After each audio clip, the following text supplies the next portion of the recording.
ವಿಪಕ್ಷಗಳನ್ನು ಹಣಿಯೋಕೆ BJP ಎರಡು ತಂತ್ರ. ಅಸಲಿಗೆ ಮಹಿಳಾ ವಿರೋಧಿಗಳು ಯಾರು? ಮಹಿಳಾ ಮಸೂದೆ ಸಿಎಂ ಕೊಟ್ಟ ಕ್ಲಾರಿಟಿ ಏನೋ? ವಿಪಕ್ಷಗಳನ್ನು ಹಣಿಯೋದಕ್ಕೆ ಬಿಜೆಪಿ ಎರಡು ತಂತ್ರಗಳನ್ನು ಹೆಣಿತ. ಅಸಲಿಗೆ ಮಹಿಳಾ ಮೀಸಲಾತಿ ವಿರೋಧಿಗಳು ಯಾರು? ಬಿಜೆಪಿ ನೇತೃತ್ವದ ಕೇಂದ್ರ ಸರ್ಕಾರವ ಇಲ್ಲ ವಿಪಕ್ಷಗಳ? ಮಹಿಳಾ ಮೀಸಲಾತಿ ಮಸೂದೆಗೆ ಸೋಲಾಗಿದ್ದಕ್ಕೆ ಸಿಎಂ ಸಿದ್ದರಾಮಯ್ಯ ಕೊಟ್ಟ ಕ್ಲಾರಿಟಿ ಆದ್ರೂ ಏನ್ ಗೊತ್ತಾ? ಅದನ್ನ ಡೀಟೇಲ್ ಆಗಿ ತೋರಿಸ್ತೀವಿ. ಆದ್ರೆ ಅದಕ್ಕಿಂತ ಮೊದಲು ಹಲೋ ಕನ್ನಡ ಯೂಟ್ಯೂಬ್ ಚಾನಲ್ ಅನ್ನ ಸಬ್ಸ್ಕ್ರೈಬ್ ಮಾಡ್ಕೊಳ್ಳಿ. ಹಾಗೇನೆ ಪಕ್ಕದಲ್ಲಿರೋ ಬೆಲ್ ಬಟನ್ ಅನ್ನು ಪ್ರೆಸ್ ಮಾಡಿ. ಲೋಕಸಭೆಯಲ್ಲಿ ಮೊನ್ನೆ ಮಹಿಳಾ ಮೀಸಲಾತಿ ಮಸೂದೆಗೆ ಸೋಲಾಗಿತ್ತು.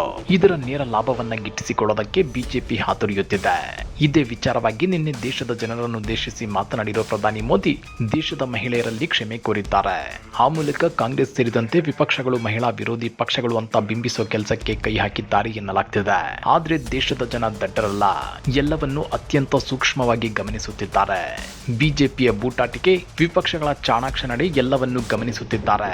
ಹಾಗಾದ್ರೆ ಮಹಿಳಾ ಮೀಸಲಾತಿ ಬಿಲ್ಗೆ ವಿಪಕ್ಷಗಳು ವಿರೋಧಿಸಿದ್ದೇಕೆ ಅನ್ನೋದನ್ನ ಮೈನ್ ಸ್ಟ್ರೀಮ್ ಮಾಧ್ಯಮಗಳು ಅದೇಕೆ ಸ್ಪಷ್ಟವಾಗಿ ಹೇಳುತ್ತಿಲ್ಲ. ಬದಲಿಗೆ ಮಹಿಳಾ ಮೀಸಲಾತಿಗೆ ಕಾಂಗ್ರೆಸ್ ಸೇರಿದಂತೆ ವಿಪಕ್ಷಗಳು ವಿರೋಧಿಸುತ್ತಿವೆ ಅನ್ನೋ ದಾಟಿಯಲ್ಲಿ ಬಿಂಬಿಸುತ್ತಿರೋದಕ್ಕೆ ಬಿಜೆಪಿಗರು ಮತ್ತು ಮೈನ್ ಸ್ಟ್ರೀಮ್ ಮಾಧ್ಯಮಗಳು ಮುಚ್ಚಿಟ್ಟ ಆ ಸತ್ಯ ಏನ್ ಗೊತ್ತಾ? ಅದನ್ನ ಒಂದ್ ಸ್ವಲ್ಪ ಬಿಡಿಸಿ ಹೇಳ್ತೀವಿ ನೋಡಿ.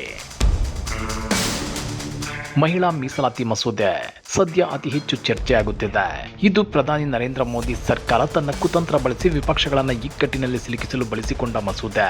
ಜನಸಂಖ್ಯೆಯ ಆಧಾರದಲ್ಲಿ ನಡೆಯುತ್ತಿರುವ ಕ್ಷೇತ್ರ ಮರುವಿಂಗಡಣೆಗೆ ವಿರೋಧವಿರುವಾಗ ಅದರೊಂದಿಗೆ ಮಹಿಳಾ ಮೀಸಲಾತಿ ಮಸೂದೆಯನ್ನ ಜೋಡಿಸಿ ಪ್ರಧಾನಿ ನರೇಂದ್ರ ಮೋದಿ ಸರ್ಕಾರ ಆಡಿದ ಆಟ ಸದ್ಯ ಫಲಿಸಿದಂತಿದೆ. ಇದೆಲ್ಲದರ ನಡುವೆ ಕೇಂದ್ರ ಸರ್ಕಾರವನ್ನ ನಾವು ಕೇಳಬೇಕಾದ ಪ್ರಶ್ನೆಯೊಂದಿದೆ. 2023ರಲ್ಲಿ ಅಂಗೀಕಾರಗೊಂಡ ಮಹಿಳಾ ಮೀಸಲಾತಿ ಮಸೂದೆಯನ್ನೇ ಮೋದಿ ಸರ್ಕಾರ ಜಾರಿ ಮಾಡಬಹುದಿತ್ತಲ್ಲವೇ? ಲೋಕಸಭೆ ಮತ್ತು ರಾಜ್ಯ ವಿಧಾನಸಭೆಗಳಲ್ಲಿ ಮಹಿಳೆಯರಿಗೆ 33% ಮೀಸಲಾತಿ ನೀಡುವ 2023ರ ಮಹಿಳಾ ಮೀಸಲಾತಿ ಮಸೂದೆ ಹೊಸದೇನಲ್ಲ. 128ನೇ ಸಂವಿಧಾನ ತಿದ್ದುಪಡಿ ಮಸೂದೆಯಾದ ಮಹಿಳಾ ಮೀಸಲಾತಿ ಮಸೂದೆ 2023ರ ಸೆಪ್ಟೆಂಬರ್ನಲ್ಲಿ ಸಂಸತ್ತಿನಲ್ಲಿ ಸರ್ವಾನುಮತದಿಂದ ಅಂಗೀಕಾರಗೊಂಡಿತ್ತು. ಆದ್ರೆ ಜಾರಿಯ ವಿಷಯ ಬಂದಾಗ ಮತ್ತೆ ಕೇಂದ್ರ ಸರ್ಕಾರ ಮೀನಾಮೇಷ ಎಣಿಸಲು ಶುರು ಮಾಡಿತ್ತು.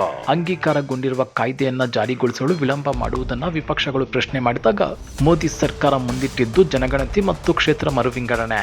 ಅನೇಕ ಸಾಂವಿಧಾನಿಕ ತಜ್ಞರ ಪ್ರಕಾರ ಈಗಿರುವ ಕ್ಷೇತ್ರಗಳಲ್ಲಿ 33% ಮೀಸಲಾತಿಯನ್ನ ತಕ್ಷಣವೇ ಜಾರಿ ಮಾಡಲು ತಾಂತ್ರಿಕವಾಗಿ ಸಾಧ್ಯವಿತ್ತು. ಆದ್ರೆ ಕೇಂದ್ರ ಸರ್ಕಾರ ಕ್ಷೇತ್ರ ಮರುವಿಂಗಡಣೆ ಅನ್ನೋ ಸುದೀರ್ಘ ಪ್ರಕ್ರಿಯೆಯನ್ನು ಆರಿಸಿಕೊಂಡಿರುವುದು ಈ ಮಹಿಳಾ ಮೀಸಲಾತಿಯ ನಿಜವಾದ ಉದ್ದೇಶ ಏನು ಅನ್ನೋದನ್ನ ಪ್ರಶ್ನಿಸುವಂತೆ ಮಾಡಿತ್ತು. 2023ರ ಮೂಲ ಕಾಯ್ದೆಯು ಹೊಸ ಜನಗಣತಿ ಮತ್ತು ಕ್ಷೇತ್ರ ಮರುವಿಂಗಡಣೆಯ ನಂತರವೇ ಜಾರಿಗೆ ಬರಬೇಕೆಂದು ಹೇಳಿತ್ತು. ಆದ್ರೆ 2026ರಲ್ಲಿ ಪ್ರಧಾನಿ ನರೇಂದ್ರ ಮೋದಿ ಅವರ ಸರ್ಕಾರ ಒಂದೇ ಕಲ್ಲಲ್ಲಿ ಹಲವಾರು ಹಕ್ಕಿಗಳನ್ನು ಹೊಡೆಯುವ ತಂತ್ರಗಾರಿಕೆಯನ್ನ ಹೆಣೆದಿತ್ತು. ಅದುವೇ ಎರಡು ತಂತ್ರ. ಒಂದು, ಹಲವು ರಾಜ್ಯಗಳಲ್ಲಿ ವಿಧಾನಸಭೆ ಚುನಾವಣೆಯ ಲಾಭ ಪಡೆಯುವ ತಂತ್ರ. ಇನ್ನೊಂದು, ವಿಪಕ್ಷಗಳನ್ನ ಮಹಿಳಾ ವಿರೋಧಿಗಳನ್ನಾಗಿ ಬಿಂಬಿಸುವ ಕುತಂತ್ರ. ಈ ನಡುವೆ ಕ್ಷೇತ್ರ ಮರುವಿಂಗಡಣೆಯನ್ನು ಸಾಧ್ಯವಾದರೆ ಪರೋಕ್ಷವಾಗಿ ಅಂಗೀಕರಿಸುವ ಎಂದುಕೊಂಡಿತ್ತು ಕೇಂದ್ರ ಸರ್ಕಾರ. ಮಹಿಳಾ ಮೀಸಲಾತಿ ಮಸೂದೆಗೆ 2026ರಲ್ಲಿ ಕೇಂದ್ರ ತಿದ್ದುಪಡಿ ತಂದು ಕ್ಷೇತ್ರ ಮರುವಿಂಗಡಣೆಯೊಂದಿಗೆ ಜೋಡಿಸಿತ್ತು. ಇದರಿಂದಾಗಿ ಸಂವಿಧಾನದ 131ನೇ ತಿದ್ದುಪಡಿ ಮಸೂದೆ 2026ರ ವಿಪಕ್ಷಗಳ ವಿರೋಧಕ್ಕೆ ಸಿಲುಕಿತ್ತು. ಅಗತ್ಯವಿದ್ದ 3/2 ಬಹುಮತ ಪಡೆಯಲು ವಿಫಲವಾಗಿ ಸೋಲನ್ನು ಅನುಭವಿಸಿತ್ತು. ಮಸೂದೆಯ ಪರವಾಗಿ 298 ಮತಗಳು ಬಂದ್ರೆ ವಿರುದ್ಧವಾಗಿ 230 ಮತಗಳು ಬಿದ್ವು. 2023ರ ಮೂಲ ಮಹಿಳಾ ಮೀಸಲಾತಿ ಕಾಯ್ದೆಯು ಹೊಸ ಜನಗಣತಿ ಮತ್ತು ಕ್ಷೇತ್ರ ಮರುವಿಂಗಡಣೆಯ ನಂತರವೇ ಜಾರಿಗೆ ಬರಬೇಕೆಂದು ಹೇಳಿತ್ತು. ಆದ್ರೆ 2026ರ ಹೊಸ ಮಸೂದೆಯು ಈ ಷರತ್ತನ್ನ ತೆಗೆದುಹಾಕಿ 2011ರ ಜನಗಣತಿ ಆಧಾರಿತ ಕ್ಷೇತ್ರ ಮರುವಿಂಗಡಣೆಯ ಮೂಲಕ 2029ರ ಚುನಾವಣೆಯಲ್ಲೇ ಮೀಸಲಾತಿಯನ್ನ ಜಾರಿಗೆ ತರುವ ಗುರಿಯನ್ನ ಹೊಂದಿತ್ತು. ಈಗಾಗಲೇ 2011ರ ಅಥವಾ ಮುಂದಿನ ಜನಗಣತಿ ಆಧಾರಿತ ಕ್ಷೇತ್ರ ಮರುವಿಂಗಡಣೆ ಪ್ರಕ್ರಿಯೆಗೆ ದಕ್ಷಿಣ ಭಾರತದ ರಾಜ್ಯಗಳಿಂದ ತೀವ್ರ ವಿರೋಧ ವ್ಯಕ್ತವಾಗ್ತಿದೆ. ಜನಸಂಖ್ಯೆ ಅಧಿಕವಾದಾಗ ಜನಸಂಖ್ಯಾ ನಿಯಂತ್ರಣವನ್ನ ಮಾಡುವಲ್ಲಿ ಯಶಸ್ವಿಯಾಗಿದ್ದು ದಕ್ಷಿಣ ಭಾರತದ ರಾಜ್ಯಗಳು. ಹೀಗಿರುವಾಗ 2011ರ ಜನಸಂಖ್ಯೆ ಆಧಾರದ ಮೇಲೆ ಕ್ಷೇತ್ರಗಳನ್ನ ಮರುವಿಂಗಡಣೆ ಮಾಡಿದ್ರೆ ಜನಸಂಖ್ಯೆ ನಿಯಂತ್ರಣವನ್ನ ಯಶಸ್ವಿಯಾಗಿ ಜಾರಿಗೆ ತಂದ ಕರ್ನಾಟಕ, ತಮಿಳುನಾಡು, ಕೇರಳದಂತಹ ದಕ್ಷಿಣದ ರಾಜ್ಯಗಳು ಲೋಕಸಭೆಯಲ್ಲಿ ತಮ್ಮ ಸ್ಥಾನಗಳನ್ನ ಕಳೆದುಕೊಳ್ಳುವ ಭೀತಿ ಇದೆ. ಉತ್ತರ ಭಾರತದ ರಾಜ್ಯಗಳ ಜನಸಂಖ್ಯೆ ವೇಗವಾಗಿ ಬೆಳೆಯುತ್ತಿರೋದ್ರಿಂದ ಮರುವಿಂಗಡಣೆಯ ನಂತರ ಲೋಕಸಭೆಯಲ್ಲಿ ಉತ್ತರ ಭಾರತದ ಪ್ರಾಬಲ್ಯ ಹೆಚ್ಚಾಗಿ ದಕ್ಷಿಣದ ರಾಜ್ಯಗಳ ಧ್ವನಿ ಕ್ಷೀಣಿಸಬಹುದು ಅನ್ನೋ ಆತಂಕವಿದೆ. ಈ ಆತಂಕಗಳ ನಡುವೆ ಮೋದಿ ಸರ್ಕಾರವು ವಿಪಕ್ಷಗಳನ್ನ ಮಹಿಳಾ ವಿರೋಧಿಗಳನ್ನಾಗಿ ಬಿಂಬಿಸುವ ತಂತ್ರಗಾರಿಕೆ ರಚಿಸಿತು. 2023ರಲ್ಲಿ ಅಂಗೀಕಾರಗೊಂಡ ಮಹಿಳಾ ಮೀಸಲಾತಿ ಮಸೂದೆಯನ್ನ ವಿಪಕ್ಷಗಳು ವಿರೋಧಿಸುತ್ತಿರುವ ಕ್ಷೇತ್ರ ಮರುವಿಂಗಡಣೆಯೊಂದಿಗೆ ಜೋಡಿಸಿತ್ತು. ಅಂದ್ರೆ ತಿದ್ದುಪಡಿಯಾದ ಸಂವಿಧಾನದ 131ನೇ ತಿದ್ದುಪಡಿ ಮಸೂದೆ 2026 ಅಂಗೀಕಾರಗೊಳಿಸಿದ್ರೆ 2011ರ ಜನಗಣತಿ ಆಧಾರಿತ ಕ್ಷೇತ್ರ ಮರುವಿಂಗಡಣೆಯನ್ನ ಒಪ್ಪಿಕೊಂಡಂತಾಗುತ್ತದೆ. ತಮ್ಮ ಕ್ಷೇತ್ರಗಳನ್ನು ಉಳಿಸಿಕೊಳ್ಳುವ ನಿಟ್ಟಿನಲ್ಲಿ ವಿಪಕ್ಷಗಳು ಮಸೂದೆ ವಿರುದ್ಧ ಮತ ಹಾಕಿದ್ವು. ಆದ್ರೀಗ ವಿಪಕ್ಷಗಳ ವಿರುದ್ಧ ಬಿಜೆಪಿ ಸರ್ಕಾರ ಹರಿಹಾಯ್ದಿದೆ. ಇದೀಗ 2023ರ ಮಹಿಳಾ ಮೀಸಲಾತಿ ಮಸೂದೆಯನ್ನ ತಕ್ಷಣವೇ ಜಾರಿಗೆ ತರಬೇಕು ಅಂತ ವಿರೋಧ ಪಕ್ಷಗಳು ಆಗ್ರಹಿಸಿವೆ. ಕೇಂದ್ರ ಸರ್ಕಾರವು ನಿಜವಾಗಿಯೂ ಮಹಿಳಾ ಪರವಾಗಿದ್ರೆ 2023ರಲ್ಲಿ ಅಂಗೀಕಾರಗೊಂಡ ಮಹಿಳಾ ಮೀಸಲಾತಿ ಮಸೂದೆಯನ್ನ ಜಾರಿ ಮಾಡಬಹುದಲ್ಲವೇ? ಆದ್ರೆ ಕೇಂದ್ರ ಸರ್ಕಾರ ಮಾಡ್ತಿರೋದಾದ್ರೂ ಏನೋ? ಇದು ಸ್ಪಷ್ಟವಾಗಿ 2029ರ ಲೋಕಸಭಾ ಚುನಾವಣೆಯಲ್ಲಿ ಲಾಭ ಪಡೆಯಲು ಬಿಜೆಪಿ ಸರ್ಕಾರ ಈಗಾಗಲೇ ಹೆಣೆಯುತ್ತಿರುವ ತಂತ್ರಗಾರಿಕೆ ಅಲ್ಲವೇ? ಇದನ್ನ ತಂತ್ರ ಅನ್ನಬೇಕಾ, ರಣತಂತ್ರ ಅನ್ನಬೇಕಾ, ಇಲ್ಲ ಕುತಂತ್ರ ಅನ್ನಬೇಕಾ ಅಂತೇಳಿ ಸೋಷಿಯಲ್ ಮೀಡಿಯಾದಲ್ಲಿ ವ್ಯಾಪಕ ಚರ್ಚೆಗಳಾಗ್ತಿವೆ. ಹೀಗೆ ಮಹಿಳಾ ಮೀಸಲಾತಿ ಬಿಲ್ ವಿಚಾರದಲ್ಲಿ ಬಿಜೆಪಿ ಗೊಂದಲ ಸೃಷ್ಟಿ ಮಾಡಿದ್ರು. ನಿನ್ನೆ ಪ್ರಧಾನಿ ಮೋದಿ ದೇಶದ ಮಹಿಳೆಯರಲ್ಲಿ ಕ್ಷಮೆ ಕೇಳೋ ಮೂಲಕ ವಿಪಕ್ಷಗಳ ವಿರುದ್ಧ ಮಹಿಳೆಯರನ್ನ ಚೂ ಬಿಡೋ ಯತ್ನಕ್ಕೆ ಕೈ ಹಾಕಿದಂತಿದೆ. ಕಾಂಗ್ರೆಸ್ ಮತ್ತು ಮಿತ್ರ ಪಕ್ಷಗಳ ಪಾಪದ ಕೆಲಸವನ್ನ ದೇಶದ ಜನ ಎಂದಿಗೂ ಕ್ಷಮಿಸೋದಿಲ್ಲ ಅಂತೇಳಿ ವಿಪಕ್ಷಗಳ ವಿರುದ್ಧ ಪ್ರಧಾನಿ ನರೇಂದ್ರ ಮೋದಿ ವಾಗ್ದಾಳಿ ನಡೆಸಿದ್ದಾರೆ.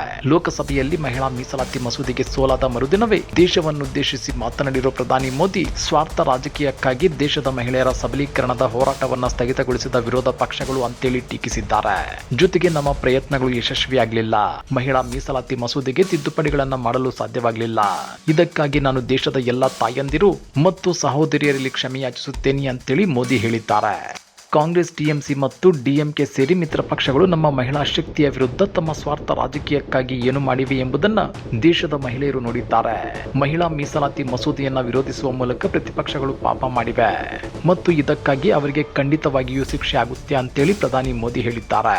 ಆ ಮೂಲಕ 2029ರ ಲೋಕಸಭಾ ಚುನಾವಣೆಗೆ ಮೋದಿ ಈಗಲೇ ಪೀಠಿಕೆ ಹಾಕಿದಂತಿದೆ. ನಮಗೆ ರಾಷ್ಟ್ರದ ಹಿತಾಸಕ್ತಿ ಮುಖ್ಯ, ಆದ್ರೆ ಕೆಲವರಿಗೆ ಪಕ್ಷದ ಹಿತಾಸಕ್ತಿ ಎಲ್ಲವೂ ಆಗಿದೆ. ಆದ್ದರಿಂದ ಪಕ್ಷದ ಹಿತಾಸಕ್ತಿಗಾಗಿ ರಾಷ್ಟ್ರದ ಹಿತಾಸಕ್ತಿಯನ್ನ ಮರೆಮಾಡಿ ಮಹಿಳಾ ಮೀಸಲಾತಿ ಮಸೂದೆಯನ್ನ ಸೋಲಿಸಿದ್ದಾರೆ. ಮಹಿಳೆ ಎಲ್ಲವನ್ನೂ ಮರೆಯುತ್ತಾಳೆ, ಆದ್ರೆ ತನಗೆ ಮಾಡಿದ ಅವಮಾನವನ್ನ ಎಂದಿಗೂ ಮರೆಯೋದಿಲ್ಲ ಅಂತೇಳಿ ಪ್ರಧಾನಿ ಮೋದಿ ಹೇಳಿದ್ದಾರೆ. ಈ ನಡುವೆ ಸೋಷಿಯಲ್ ಮೀಡಿಯಾದಲ್ಲಿ ಪ್ರಧಾನಿ ಮೋದಿ ಮತ್ತು ಬಿಜೆಪಿ ವಿರುದ್ಧ ಕೆಲವರು ಕಿಡಿಕಾರಿದ್ದಾರೆ. ಈ ಹಿಂದೆ ಬಿಜೆಪಿ ಆಡಳಿತದ ಮಣಿಪುರದಲ್ಲಿ ಇಬ್ಬರು ಮಹಿಳೆಯರನ್ನ ಬೆತ್ತಲೆ ಮಾಡಿ ನಡು ಬೀದಿಯಲ್ಲಿ ಮೆರವಣಿಗೆ ಮಾಡಿಸಿದ ನೀಚ ಕೃತ್ಯವನ್ನ ಖಂಡಿಸದ ಜೊತೆಗೆ ಕ್ರಮ ಕೈಗೊಳ್ಳದ ಹೇಳಿ ಬಿಜೆಪಿಗರು ಇವತ್ತು ಮಹಿಳಾ ಮೀಸಲಾತಿ ಬಗ್ಗೆ ಮೊಸಳೆ ಕಣ್ಣೀರು ಹಾಕೋದು ಅತ್ಯಂತ ನಿರ್ಲಜ್ಜ ವಿಷಯ ಅಂತೇಳಿ ಆಕ್ರೋಶದ ಮಾತುಗಳು ಕೇಳಿ ಬರ್ತಾ ಇವೆ. ಮಹಿಳಾ ಮೀಸಲಾತಿಗೆ ನಮ್ಮ ವಿರೋಧವಿಲ್ಲ.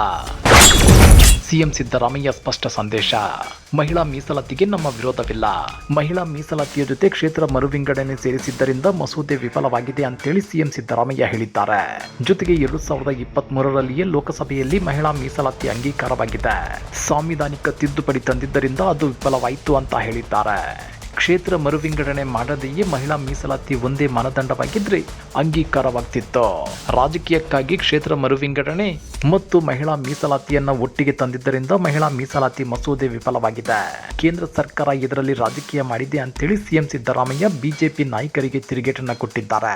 ಅಷ್ಟೇ ಅಲ್ಲ, ಜನಸಂಖ್ಯೆಯ ಆಧಾರದಲ್ಲಿ ನಡೆಯುವ ಕ್ಷೇತ್ರ ಮರುವಿಂಗಡಣೆಗೆ ದಕ್ಷಿಣ ಭಾರತದ ರಾಜ್ಯಗಳಿಂದ ತೀವ್ರ ವಿರೋಧ ವ್ಯಕ್ತವಾಗಿದೆ. ಜನಸಂಖ್ಯೆಯನ್ನ ಯಶಸ್ವಿಯಾಗಿ ನಿಯಂತ್ರಿಸಿದ ಕರ್ನಾಟಕ, ತಮಿಳುನಾಡು ಮತ್ತು ಕೇರಳದಂತಹ ದಕ್ಷಿಣದ ರಾಜ್ಯಗಳ ಲೋಕಸಭಾ ಸ್ಥಾನಗಳ ಸಂಖ್ಯೆ ಕಡಿಮೆಯಾಗುವ ಭೀತಿ ಉಂಟಾಗಿದೆ. ವಿರೋಧವಿರುವ ಈ ಮಸೂದೆಯ ಜೊತೆಗೆ ಮಹಿಳಾ ಮೀಸಲಾತಿ ಮಸೂದೆಯನ್ನ ಜೋಡಿಸಿ ಮಂಡಿಸಿರುವ ಕೇಂದ್ರದ ನಿಲುವಿಗೆ ವಿರೋಧ ಪಕ್ಷಗಳು ತೀವ್ರ ವಿರೋಧವನ್ನ ವ್ಯಕ್ತಪಡಿಸಿದ್ವು. ಸೆಪ್ಟೆಂಬರ್ 2023ರಲ್ಲಿ ಮಹಿಳಾ ಮೀಸಲಾತಿ ಮಸೂದೆಗೆ ವಿಪಕ್ಷಗಳು ಬೆಂಬಲವಾಗಿ ನಿಂತಿದ್ವು. ಆದ್ರೀಗ ಕ್ಷೇತ್ರ ಮರುವಿಂಗಡಣೆಯೊಂದಿಗೆ ಜೋಡಿಸಿದ ಮಹಿಳಾ ಮೀಸಲಾತಿ ಮಸೂದೆಯನ್ನ ಅಂಗೀಕರಿಸಿದ್ರೆ ಕ್ಷೇತ್ರ ಮರುವಿಂಗಡಣೆಯನ್ನು ಅಂಗೀಕರಿಸಿದಂತಾಗುತ್ತೆ. ಇದೇ ಕಾರಣಕ್ಕೆ ವಿಪಕ್ಷಗಳು ಈ ಸಂವಿಧಾನ ತಿದ್ದುಪಡಿ ವಿರುದ್ಧವಾಗಿ ನಿಂತಿದ್ವು. ಚುನಾವಣಾ ಸಮಯದಲ್ಲಿ ಲಾಭಕ್ಕಾಗಿಯೇ ಈ ತಂತ್ರ ರೂಪಿಸಿದ ಆಡಳಿತಾರೂಢ ಬಿಜೆಪಿ ಮತ್ತು ಅದರ ಮಿತ್ರ ಪಕ್ಷಗಳು ಈಗ ವಿಪಕ್ಷಗಳನ್ನ ಮಹಿಳಾ ವಿರೋಧಿ ಅಂತ ಬಿಂಬಿಸುವ ಯತ್ನ ಮಾಡುತ್ತಿವೆ ಅಂತೇಳಿ ಸಿಎಂ ಸಿದ್ದರಾಮಯ್ಯ ಸ್ಪಷ್ಟನೆ ಕೊಟ್ಟಿದ್ದಾರೆ. ಹಾಗಾದ್ರೆ ನಿಮ್ಮ ಪ್ರಕಾರ ಮಹಿಳಾ ಮೀಸಲಾತಿ ವಿರೋಧಿಗಳಾದ್ರೂ ಯಾರು? ಕೇಂದ್ರದ ಎನ್ಡಿಎ ಒಕ್ಕೂಟವಾ ಇಲ್ಲ ಇಂಡಿಯಾ ಒಕ್ಕೂಟವಾ? ಕಮೆಂಟ್ ಮಾಡಿ, ವಿಡಿಯೋ ಲೈಕ್ ಮಾಡಿ, ಶೇರ್ ಮಾಡಿ. ಇಂಥ ಮತ್ತಷ್ಟು ರೋಚಕ ರಾಜಕೀಯ ಸುದ್ದಿಗಳನ್ನ ಮಿಸ್ ಮಾಡದೆ ನೋಡಬೇಕು ಅಂದ್ರೆ ಹಲೋ ಕನ್ನಡ ಯೂಟ್ಯೂಬ್ ಚಾನಲ್ ಅನ್ನ ಸಬ್ಸ್ಕ್ರೈಬ್ ಮಾಡ್ಕೊಳ್ಳಿ.